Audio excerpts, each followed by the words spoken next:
Greetings to all of you, and thank you for all your comments online you have written so far. We have read then the first part of the sunflower, and now we are moving on to the second part, in which you will find various answers to Simon Wiesenthal's last question, whether he should or he should not have forgiven Karl, the Nazi soldier, who asked for forgiveness after he had committed atrocious murders. And in this video, what I like to do is to discuss various kinds of forgiveness. You can apply them afterwards to the situation, or you can try to figure out in the various readings you have from the sunflower whether these kinds of forgiveness you recognize in their descriptions, in the author's descriptions. So the first kind of forgiveness that we can understand is what is called transactional forgiveness. A different name of the same forgiveness could be economic forgiveness, because it takes place in economic terms or in transactional terms. So here's what happens. You have done something wrong to me, and I need to forgive you. And in order for me to be able to forgive you, something must happen. So I must receive something from you in order for me to be able to offer that forgiveness. What kind of things can I receive? Well, first of all, you can pay me for whatever harm I may have encountered. And in this sense, you of course acknowledge the fact that you have committed some harm, and then you want to pay back for that. Another way is for you to promise somehow and to make it clear to me that you have changed your heart, that your heart is no longer in the place where the harm could actually be possible. Or another possibility may be that the two things I mentioned so far are combined, or that things happen in the history of transaction between the two of us, that it's somehow everything that I have suffered because of some kind of harm that you have produced to me is conceivably being paid. And in that case, my forgiveness would be required. But there are obviously other elements as well. You have to ask for forgiveness. You have to be sincere. I have to somehow acknowledge the fact that you are sincere, to see it, and so on. In any case, the feature of this kind of forgiveness is that there is a transaction between the one who needs to forgive and the one that is forgiven.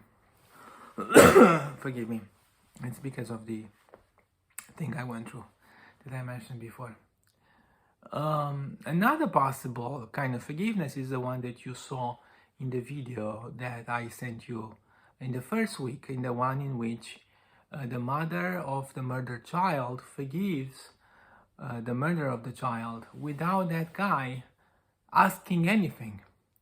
And she says that forgiveness in that case is not for the other, but is for herself. That the forgiveness takes place solely somehow within the individual who forgives, because the individual acknowledges that in the absence of forgiveness, he or she is more harmed. So maybe this forgiveness could be called self-healing forgiveness. There is also I will talk about two more possibilities. There is also the Socratic forgiveness. Those of you who have taken philosophy with me and who have read the Apology, or you have taken philosophy with some other people and have read the Apology, know that, for example, Socrates says that the good man cannot be harmed. So if you have somehow harmed me, you may be blamable for that, but not by me, because your intention has not harmed, because I'm a good human being. So I have nothing to forgive you for. You know, I am untouchable, so to say.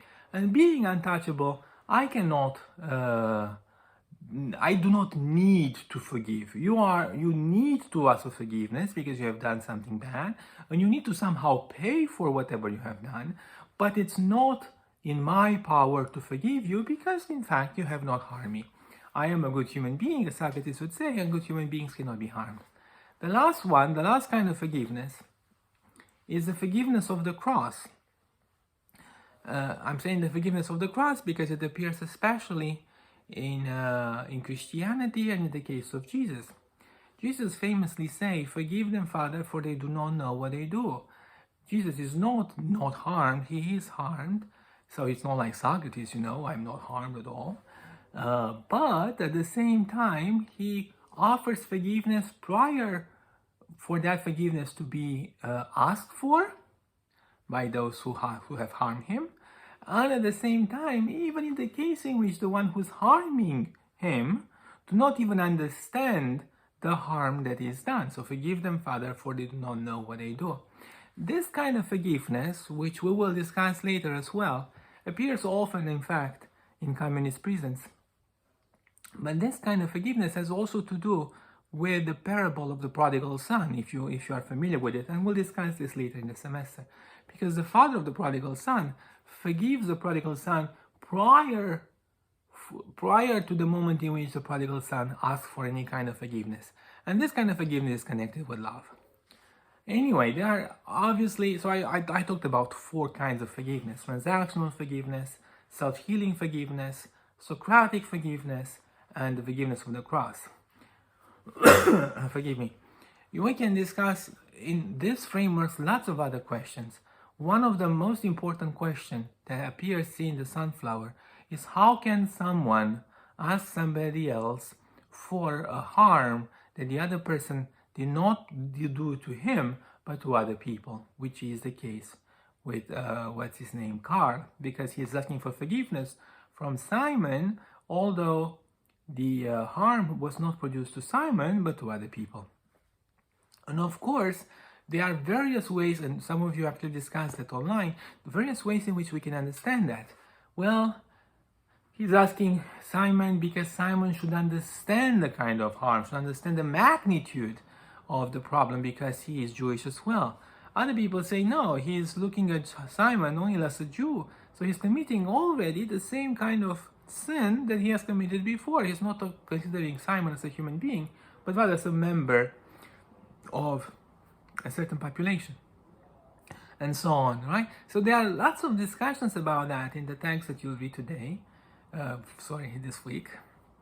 I encourage you strongly to pay attention to those things, and you'll see that there will be, forgive me, there will be different comments online about, different questions online about that. For this particular video, I need you to think about the 4 kinds of forgiveness and try to say at least some idea about each one of them in your comments. Thank you. I'll see you in the next video, probably next week.